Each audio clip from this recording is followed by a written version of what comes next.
Hello and welcome. I am the legendary creative Daniel Zappia, and this is Design School.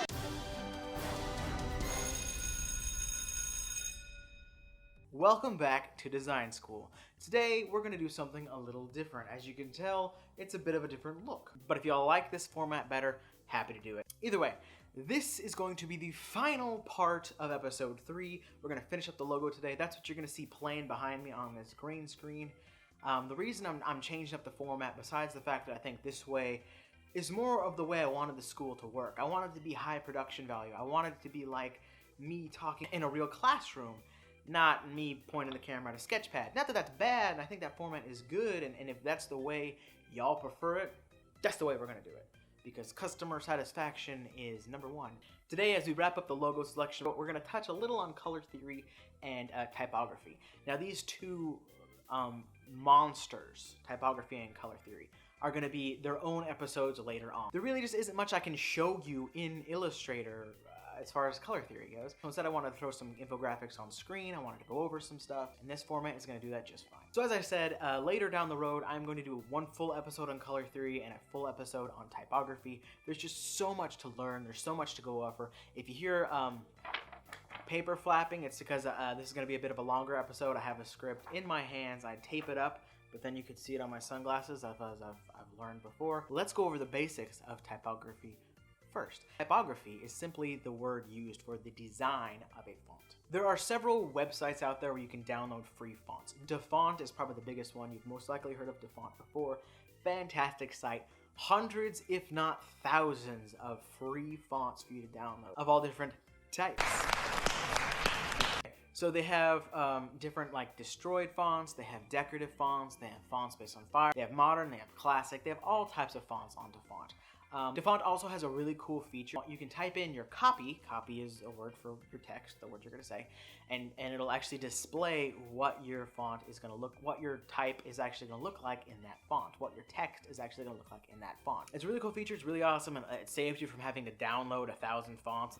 One bad thing about DaFont is while it's great that it's free, the fonts that are uploaded to DaFont are made by both professionals and amateurs.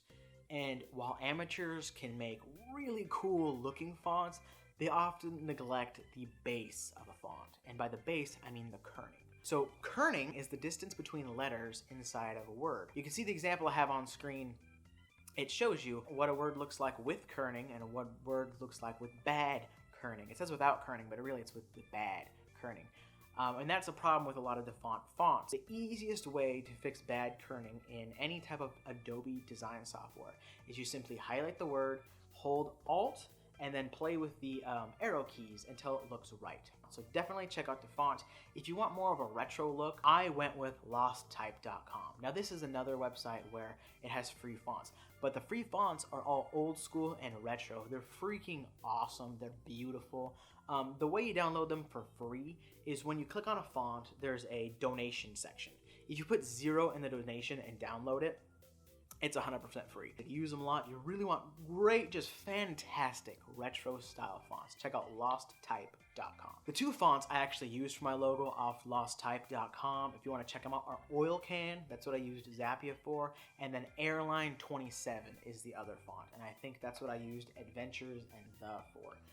And they're just great classic fonts. I've used them a few times in the past, mainly for personal projects. There is much more we can talk about typography, but that's really the basics. Download a good font from DaFont or Losttype, and you'll be good to go. If you want to go with the stock font on your computer, do whatever you want. If you freaking love, if you are like a die-hard Arial is the best fan, use Arial. Who cares? Don't let anyone tell you you can't use that font. If you use Comic Sans in your logo and you love Comic Sans, then fuck whoever tells you you can't use Comic Sans.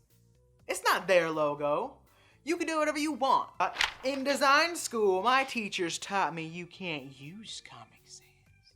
Well, you know what? In my design school, do whatever the hell makes you happy. Because it's your logo. Will people give you shit? Absolutely. You know the movie, little movie, kind of went under the radar. Not a lot of people saw it. Wasn't a phenomenon. Didn't take theaters by storm. Didn't make 3D movies like huge for a decade. Called Avatar. Don't have your stock. Avatar used a font called Papyrus in their subtitles. And people in the design world just shit all over the movie. You use papyrus! Well, you know what James Cameron did when he went home at night and he took a shit on his gold toilet and then he pulled up the covers of his $1 million bed that's made out of money sheets? He went to bed.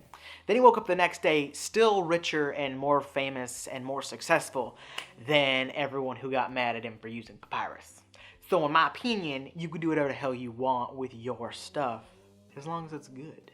Moving on to logo theory. Color theory is huge. If you'd like a fantastic book on color theory that really goes in depth on everything you could possibly need, check out Color Harmony Compendium right here.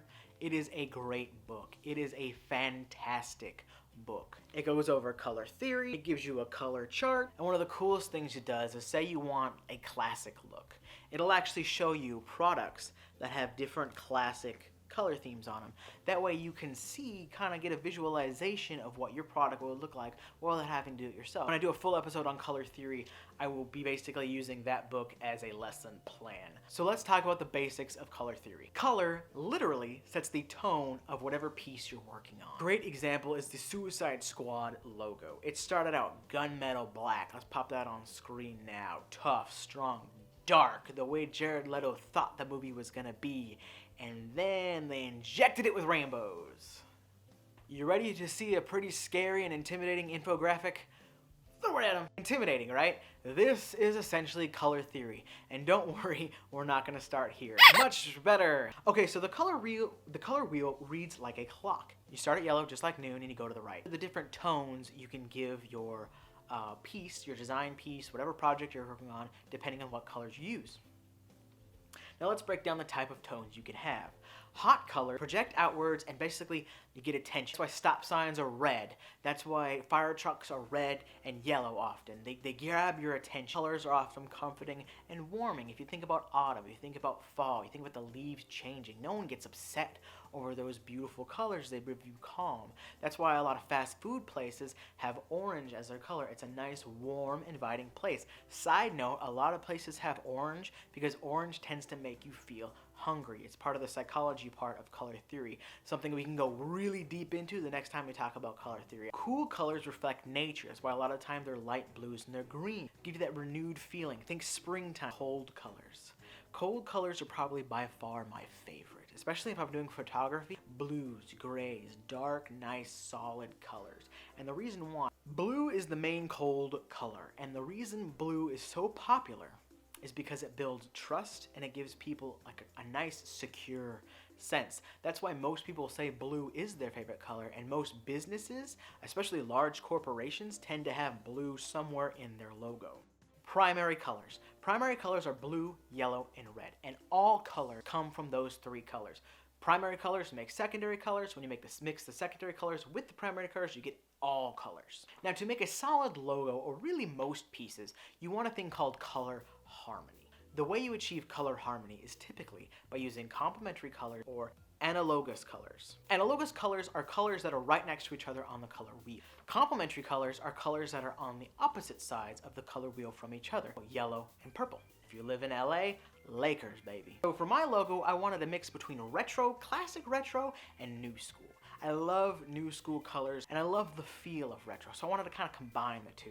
So I took the retro camera, I took the retro banner, I took the retro fonts, and I wanted to combine those with kind of a new school classic color scheme and get a beautiful mix. And there you have it. That's the end of episode 3, part 3. I'm throwing up the final logo back up on screen. And I'd love to know what you think. If you have any comments, things you think I should have done differently, suggestions for me, I'd love to read what you think, and I'd absolutely love to see what you guys created for yourselves. Tweet me at LGNDRY on Twitter, your creations, JPEGs of the logos you made for yourselves. I'd love to see what you guys came up with. I hope you learned a little bit about typography and color theory today. Again, if you'd want to know anything else about color theory, check out Color Harmony Compendium or ask me questions down below. I am more than happy to be an asset to all of you. Homework this week, real simple. Tell me what you want to learn next in a comment down below. Currently, my lesson plan is to teach you guys how to make a YouTube banner using Photoshop, teach you little tips and tricks I know in Photoshop, things like styles, which make designing things so easy. I know this episode was long, but I hope you enjoyed it. If you did, hit that like button. If you didn't and you think I suck and I should go burn in a fire, hit that dislike button. I'm not gonna burn in a fire, but it's nice to know someone thinks that. Anyways, thank you all. Have a wonderful day, and I will see you all next time. Are you hyped for a new intro, but you don't want to wait for a free one? I offer fully custom paid intros as well. Send your idea to the email on screen now, and I'll hit you back with a custom quote. For those of you who prefer to wait for a free one, good luck to you on Monday.